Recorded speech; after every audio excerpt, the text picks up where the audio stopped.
vous remercie d'être venu. Donc ce soir, on est avec Denis Pacaud, qui est directeur de l'innovation chez Texen, et Benoît Heilbronn, vous êtes professeur à l'ESCP et auteur de plusieurs livres sur le pack, sur le marketing, sur aussi l'expérience consommateur.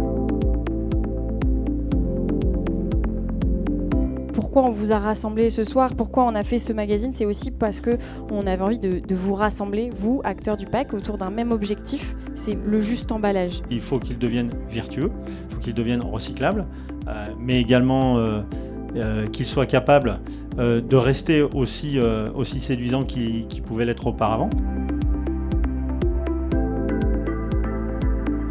On était venu vous chercher, Benoît, parce que vous étiez le penseur. On était venu chercher Denis parce que c'était le faiseur. Si on pose la question de l'utile, il faut reposer la question des fonctions techniques de l'emballage, qu'on a très souvent tendance à oblitérer parce que le marketing en fait a pris le dessus sur le technique, et c'est ce qu'on voit dans les secteurs dans lesquels vous travaillez, c'est-à-dire des emballages de produits de beauté dans lesquels en fait il y a un décalage monstrueux entre la taille et le volume de l'emballage et puis le produit qu'on vend dedans.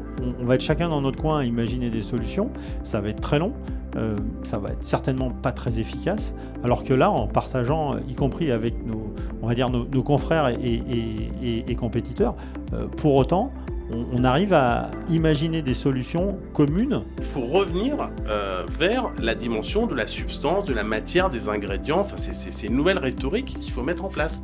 Et en fait, on ne peut le faire que collectivement. C'est-à-dire, c'est pas une entreprise dans son coin qui peut faire ça. Il faut refaire le Bauhaus du packaging. Ça peut paraître que des paroles. Quand vous devez gérer 1400 personnes, quand vous devez motiver tous les matins 1400 personnes, il est important qu'ils se disent qu'ils participent à la construction du monde.